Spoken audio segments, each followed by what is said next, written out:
Hello there. Hi. Today I'm going to be talking about the composition, the chemical composition of the human body, and also the compositions of.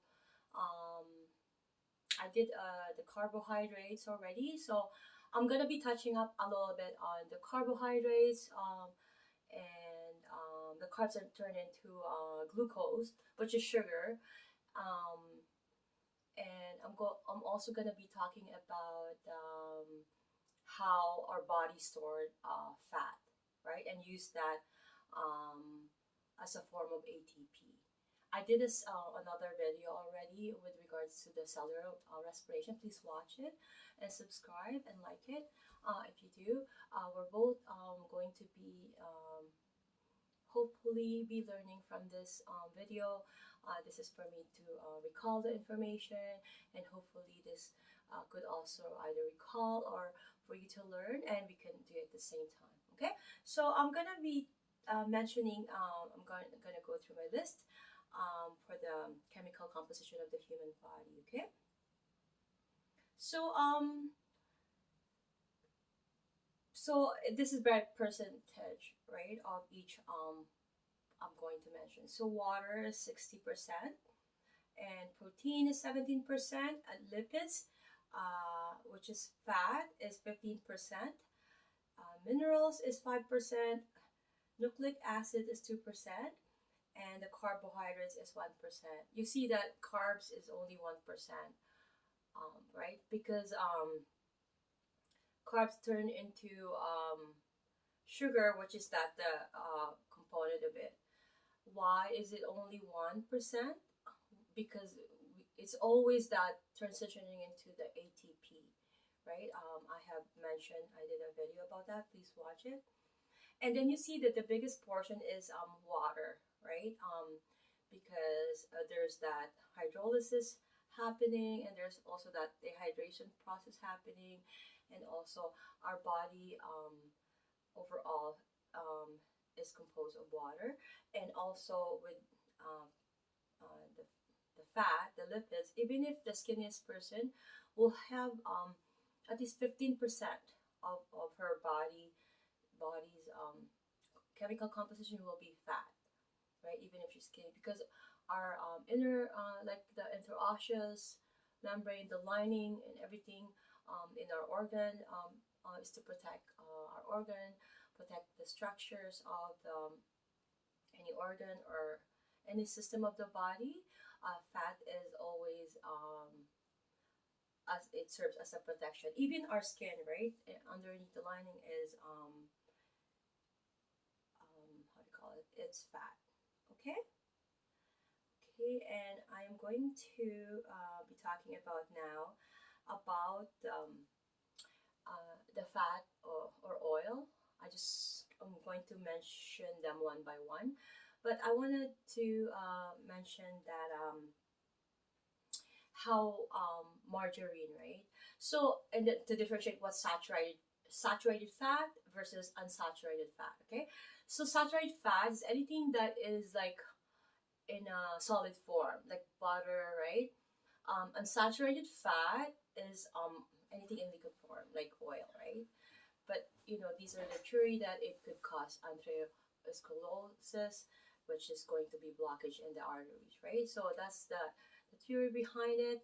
But so if we were to differentiate the saturated between unsaturated, okay?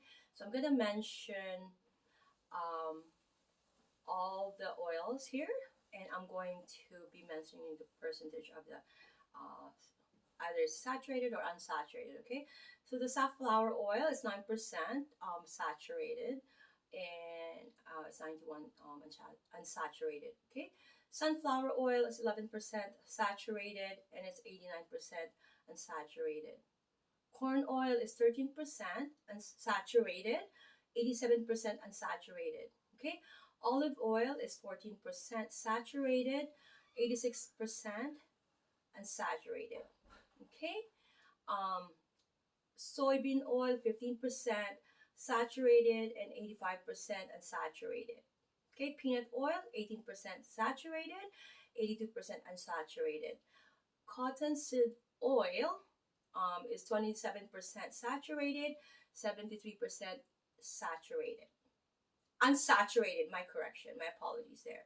Lard is 41% saturated and 59% unsaturated. Okay, and beef tallow is 52% saturated and 48% unsaturated. Okay, butter is 66% saturated and 34% unsaturated. And palm or the kernel oil, sorry, 86% saturated and 14% unsaturated. Coconut oil is 92% saturated and 8% unsaturated. As we know, when they created that margarine, right? Or there's that brand that, oh gosh, everybody loves. I was also drawn to it for a bit, not realizing it's margarine. Why? Um, I can't believe it's not butter. Yeah, that brand. It's really tasty. It tastes like butter. But what they do is they really like what happens is with the carbon rate and attached with the fat cell and all that process. But with this process, what they do is they added the hydrogen component atom electron to it, and it became hydrogenated, right? And which is worse than being saturated. I mean, I know it could create some uh, plaque or a blockage in the artery, and because of so much fat, but in moderation, if our body can tolerate it, it should be enough, because margarine is worse. um, when it becomes hydrogenated, then it's no longer the nature itself, right? Okay, so keep in mind, the saturated is still how the natural animals, how it was during our folks' days, their old times, during the old history times. They weren't using any of the hydrogenated, right? That in the instance of the margarine. Okay, um, and also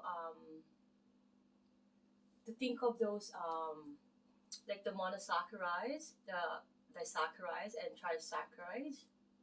Right, sorry about my pronunciation, but meaning mono meaning there's one fat cells added to carbon. And keep in mind that if there's any carbon or hydrogen, that means that's organic compounds, right? We have that established in one of the videos. So if you added one fat cell, that's mono, right? If we and then if we added two, that's that uh, di, right? And then if it's three, tri, right? So it's just how they would you can differentiate between those fatty acids, being monosaccharides, disaccharides, and trisaccharides. Okay, um, I'm gonna go to my next notes here now. Um, okay, if you were to look at the the label of the margarine, right? Since I'm talking about margarine, because I have it here, I'll just share it. Okay. So it says here, servings per container is 1 pound. Serving size is 1 tablespoon, right? 14 grams. So the calories is 100 gram. Protein is 0 gram. Carbs is 0 gram. Fat is 11 grams, right? And then you can see if you scroll down, it says mazola, liquid corn oil, partially hydrogenated corn oil, skim milk, sorry, salt, monoglycerides. That's the one. Sorry, I might have said sugar. I meant monoglycerides, and then dicyclerides, right? And then poly, right? So this one has mono, meaning there's the fatty acids in here. Okay, speaking of fatty acids, okay, And they do have the artificial flavor with natural flavor, and they do have the isopropyl citrate and calcium disodium iota added to protect flavor. Okay, so vitamin A and then palmitate and vitamin D2 added also. Okay, and there's also keratin or provitamin A. Um, that's what it says here for the margarine. Okay, the content. Okay, so I'm just gonna go back to the um, how our body is storing glucose, right? So our body stores glucose in the liver, and that's more so like a glycogenesis, right? Because it's storing the extra glucose so if we need it, and then it will do the breaking down again after if we need it. Okay, so the first thing our body will go through is the glucose. That's the first target. If there's none, then they're gonna go to the fats, right? Okay, I made a video of that also. Okay, so I wanted to mention I have also mentioned this that our body, right? Like how the plant doesn't have carbohydrate. I mean, doesn't have any cholesterol. Any plant-based food doesn't have any cholesterol in any of them. Whereas the animal products, they don't have any starch in them. We don't have starch in our body, too much, right? So our body cannot really digest cellulose and some wheat, right? That it will try to you know uh, expel that. That's the purpose of it, so that that's why it's added. Highly recommended to have a high fiber diet. Is because our body needs that. Why? Because um, our colon, our large intestine, whether it's ascending, descending, or the transverse colon, is more so affected. Being attribute if we're not having fiber in our diet. But the small intestines are also affected. But keep in mind because the lining, the diaphysical, and also the lining will atrophy and outpouch if those are not being used, right? Just like our bicep brachii. If we're not doing any movement, we are bedridden. We're just not able to even flex our arm for a certain period of time. We're being, um, you know, in a stagnant kind of lifestyle, sedentary lifestyle. Therefore, that's going to atrophy. The same way with our lining of our colon, especially specifically, I mean the large intestines, right?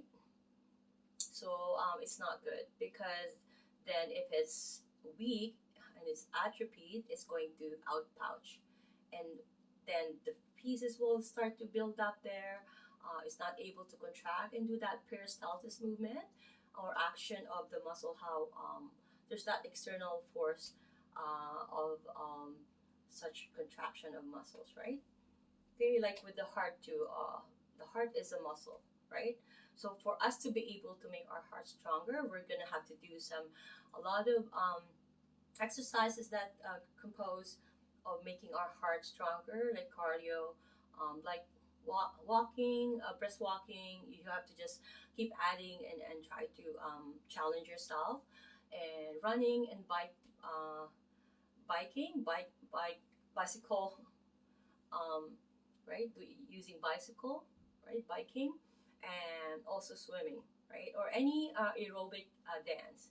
Because if you are using oxygen more so in any of those cardio exercises, more so you're also making your heart stronger, you're also producing more ATPs, right? Remember, I made a video of the cellular respiration where you can produce a total of 38 ATPs. So there's more high energy that our body. But also keep in mind, mentioning about energy is that Saturated fat can give you at least double of what the carbs or sugar um, release as a energy. So that's why it's really good, but in moderation, right? Because saturated fat, the main causes of that is the heart attack and stroke, right? Which two lead to two things. It's like blockage, or there's that arteriosclerosis going on. It's blockage of there's plaque building of fat in the arteries, right? Of the blood vessels. So we don't want that. So when the heart is pumping, it's full of fat, and we have to keep in mind moderation, moderation. Okay.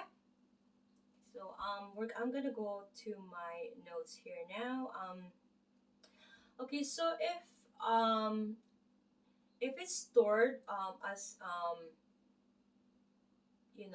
principally in the liver cell, like I have mentioned, it's called liver glycogen. Glycogen, right? When the glucose is stored in the liver, as it's like let's say like you wanted to, like it's on sale and you bought a lot and you wanted to store that. You're gonna have a pantry of like whatever. That's the liver, whereas your fridge maybe is the heart, because that has to keep on going, right? There's connected to electricity, and when I don't know. I'm just using that analogy. It just came to me. But if you want to go for storage, there's that, right? You can, but there's a process again. They're gonna have to bake it, right? So that's called liver glycogen, glycogen. But if it's stored in muscles, right? It's called um, muscle glycogen. So there's two types, okay? But then when that happens, it's more of like it's called like muscle loading. That's the term if you heard of it. If it's being stored in the muscle, okay. Okay, so I'm going to be talking about now more so of the lipids and okay. So I wanted to just mention about an ingredients of chocolate eclairs. Okay, the ingredients here. I just want to read it quick.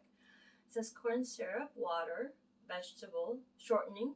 Shortening, I would just want to mention that it is meaning fat. Okay, a blend of hydrogenated palm, right? Kernel oil. That's what it says. So it was a palm kernel oil, right? Remember, I said that palm kernel oil, like coconut oil, is high in saturated fat than unsaturated fat, right? But it is more so a tropical oil, okay? And it's not coming from the animal; it's coming from a plant, right? It's supposed to be in that to exemption. It's supposed to be more unsaturated, but they are saturated, okay? So that's it's hydrogenated. So I told you that process. I did a video about that where hydrogen was added and it became worse than what the product is, right? Like the palm kernel oil, I know it could cause black, but when they they transition it and into adding hydrogen, it became worse than what the natural might cause in our body, right? So hopefully that can get to you guys because it's very important. I never eat margarine. This was like how many decades ago. Okay, so I'm gonna read this because I think this is really really important. So there's that dehydration synthesis that's happening, right? So if it's a molecule of and also hydrolysis, right? So dehydration synthesis and then hydrolysis. So a molecule of water is lost in the reaction. Okay, so in hydrolysis, um, So the sucrose a molecule break down into like a smaller molecules, glucose and fructose. For the hydrolysis reaction is to proceed. Water must be added to the sucrose. So those are to differentiate those two. Okay. Now I am going to be um, talking about the muscles of the arm and forearm.